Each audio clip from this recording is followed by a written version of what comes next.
This is my Jack and the Beanstalk Castle. I built it over a little town that I found and developed a little bit. Let's go take a quick tour of it. As you can see, the beanstalk itself is actually a giant jungle tree, and the floor underneath that is white wool.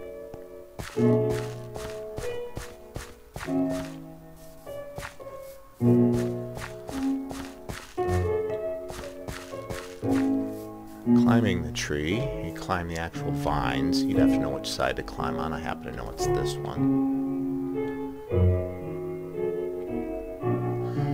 And because it creates shade down below, I actually decided to grow some giant mushrooms down there just for the fun of it.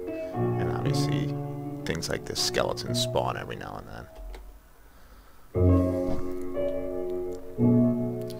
So the white wool cloud layer that I built sits inside the actual cloud layer of the game. So when clouds pass through, they move through and obscure my clouds.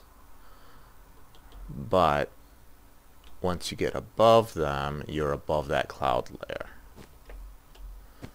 And so now we're going to enter the Jack and the Beanstalk style castle.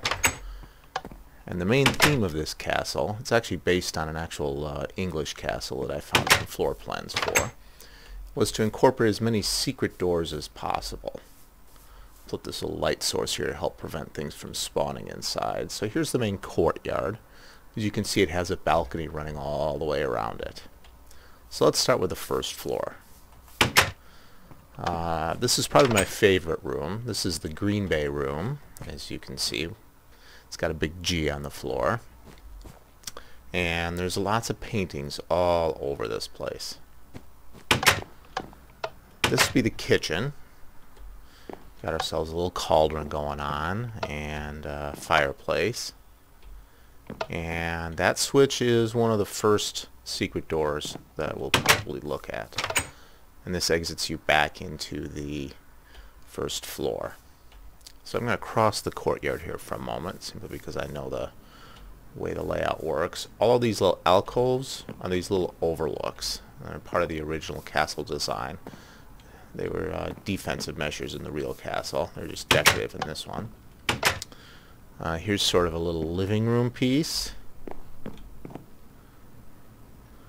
And go back out and then go back into the next room over here.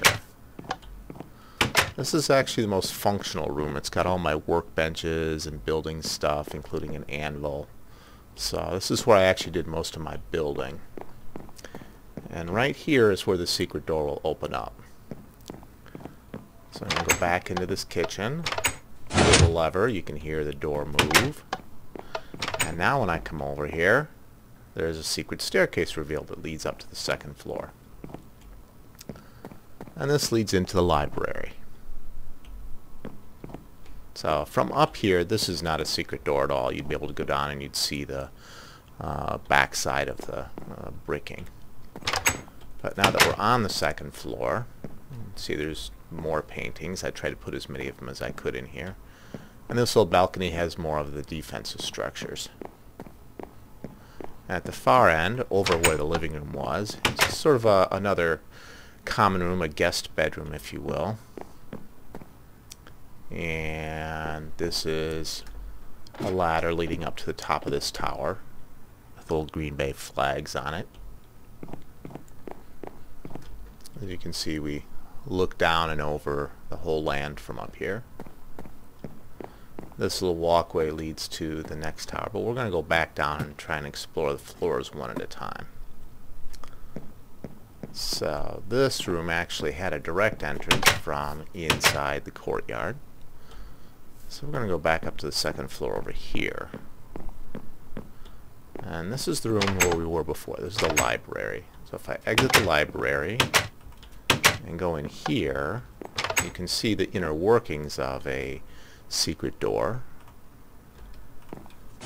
If I pull that, it pulls that back.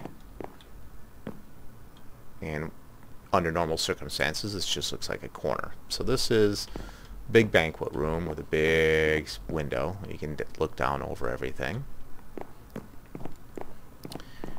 And it also leads into the next room, which is another common meeting room area with more windows. And that leads into this sort of middle room. This is over the entrance to the keep right now. And this is probably the most interesting secret door. I took advantage of the fact that there's a kludge in how paintings work. If part of the painting is over an open door, you can walk right through it. So you notice we walked right through it because there's an open door here. The door is considered to be a surface, but it doesn't block me. And if I pull this lever, it opens up a secret door into this room that we were in before. And if I close it, now that secret door is closed. And we can go back through the painting. And if we go upstairs, this is just sort of a little sitting room. And we're out on that balcony that joined to the top of the other tower. Let's go back downstairs briefly. And go back out onto the balcony. We have one more secret door to look at, and that's through here.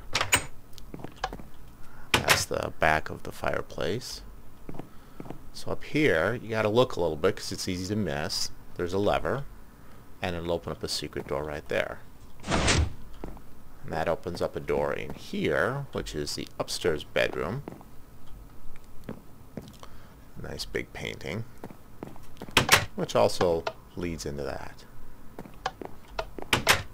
So with that closed, this would just look like part of that room.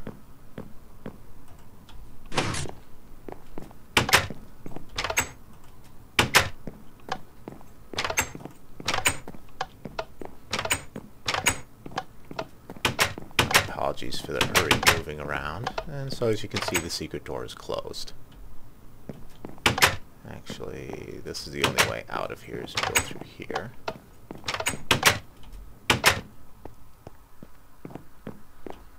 And then the last thing we'll do is we'll just take a look over the whole interior of the tower. And that is my Jack and the Beanstalk Castle.